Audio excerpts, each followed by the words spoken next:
Okay sir, हमारे इस chapter का लास्ट टॉपिक है शेयर डिविडेंड। अभी शेयर डिविडेंड क्या चीज है इसको समझते हैं, लेकिन उसके लिए ना पहले एक डायग्राम देखते हैं जो आपके नेक्स्ट पेज में दे रखा है आपको।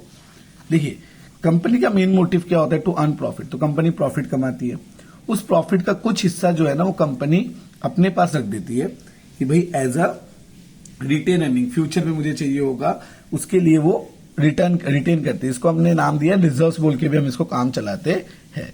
और कुछ को वो क्या करती है? डिस्ट्रीब्यूट कर देती है शेयर होल्डर्स में। थोड़ा प्रॉफिट रिटेन किया, थोड़ा प्रॉफिट डिस्ट्रीब्यूट किया। ये जो प्रॉफिट डिस्ट्रीब्यूट किया इसी को हम बोलते हैं डिविडेंड, इसी को हम बोलते हैं डिविडेंड। ठीक है, थोड़ा ब्लैक में ब्लैक हो गया, इसकी वजह से थोड़ा प्रॉब्लम आ रही है, बट आई होगा आपको दिख रहा होगा, विजिबल होगा। इसी को हम क्या बोलते हैं? डिविडेंड। ठीक है, तो जो पैसा प्रॉफिट का जो पैसा हम शेयर होल्डर में डिस्ट्रीब्यूट करते हैं उसी को हम क्या बोलते हैं? डिविडेंड। अब इसके बारे में लॉ में क्या दे रखा है वो जरा एक बार समझ लेते हैं। कंपनी पे tax at the end of the year. Company साल के एंड में टैक्स पे करती है, और टैक्स किस में पे किया जाता है? प्रॉफिट में। Tax is paid on the profit earn by the company. Tax on profit. Amount of profit left after payment of tax is called divisible profit. जो प्रॉफिट आपका बच जाता है टैक्स पेमेंट के बाद उसको हम बोलते हैं डिविजिबल प्रॉफिट। ठीक है, नेट प्रॉफिट में से टैक्स माइनस कर देंगे। तो अगर हमने वैसे भी पढ़ा होगा आपने कभी, PBT, PAT, profit before tax minus tax, profit after tax आता है, ठीक उसी तरीके से।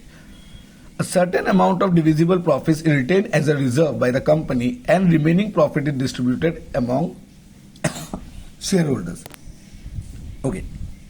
A certain amount of divisible profit is retained as a reserve. Company कुछ amount of profit retain कर देती है एज अ रिजर्व। ठीक है, और बाकी को वो बाकी जो प्रॉफिट बचा उसको डिस्ट्रीब्यूट कर देती है अमॉन्ग, ये डिविडेंड की जगह लिख देंगे share holder, among share holders.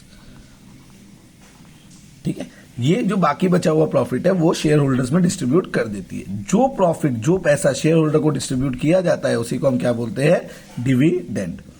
Dividend means the shares of divisible profit distributed by the company among its share holder. वही चीज है। डिविडेंड दो तरह की हो सकती है सर, एक होता है इंटरिम डिविडेंड और एक होता है फाइनल और annual dividend.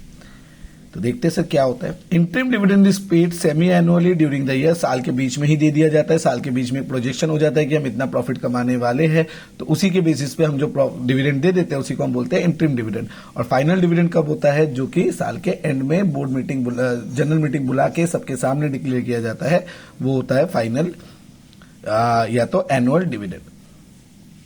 Final or annual dividend is paid at the end of the year out of the profit of the year. Dividend is paid to both equity shareholder as well as preference shareholder. दोनों को मिलता है, equity को ही मिल सकता है, preference को ही मिल सकता है। Dividend paid on preference share at a fixed rate of dividend before paying to the dividend to the equity share is called preference dividend. इसका मतलब समझना बहुत जरूरी है। आपका जो डिविडेंड होता है ना वो हम पे करते हैं दोनों को, इक्विटी शेयर होल्डर को और प्रेफरेंस शेयर होल्डर को भी, लेकिन प्रेफरेंस शेयर को एक फिक्स रेट पे ही मिलता है और वो भी इक्विटी शेयर होल्डर से पहले मिलता है, तभी इनको बोलते हैं preference dividend.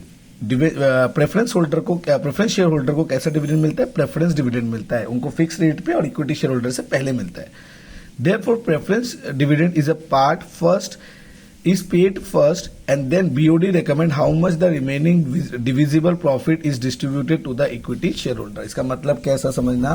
Equity share holder तक आते आते क्या होता है, मान लो कंपनी ने प्रॉफिट कमाया, ठीक है, उसका कुछ हिस्सा तो कंपनी ने रिजर्व कर दिया, कुछ हिस्से को हमने डिविडेंड दिया। ठीक है, डिविडेंड भी किन किन को मिलेगा? प्रेफरेंस शेयर होल्डर को और इक्विटी शेयर होल्डर को। ठीक है, तो पहले इनको देंगे, उसके बाद जो बचा बैलेंस, इनका बैलेंस ही हम इनको देंगे। ठीक है, चलिए ओके, अब देखते हैं sir. The equity share dividend is recommended by BOD in AGM of the share holder. मतलब जो इक्विटी शेयर होता है ना उसी को रिकमेंड करते हैं, इक्विटी शेयर डिविडेंड को ही रिकमेंड करते हैं बोर्ड्स। सबसे पहले तो कहा जाता है बोर्ड मीटिंग में डिसीजन होता है, बोर्ड मीटिंग में जो रेजोल्यूशन पास होता है उसी को रिकमेंड किसमें किया जाता है? एनुअल जनरल मीटिंग में, जो कि शेयर होल्डर्स के होते हैं। After the approval it is paid with in 16 days of such approval. जैसे ही एजीएम में अप्रूवल मिल गई इसको तो 60 डेज के अंदर आपको इसकी पेमेंट कर देनी है। The BOD decide the rate of dividend on the basis of requirement of the fund of the company. ये कितना डिविडेंड देना है उसका डिसीजन कौन लेता है? बीओडी लेती है कि बिजनेस को कितने फंड की जरूरत पड़ सकती है। Thus, it is not legally necessary for a company to declare and pay equity dividend every year, and its rate may be changed year two year.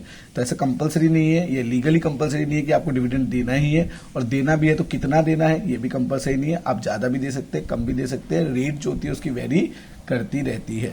तो आई होप ये पॉइंट आपका क्लियर है, और इसी के साथ हमारा चैप्टर 1 एसपी का, जो कि एक बड़ा चैप्टर था, वो खत्म होता है।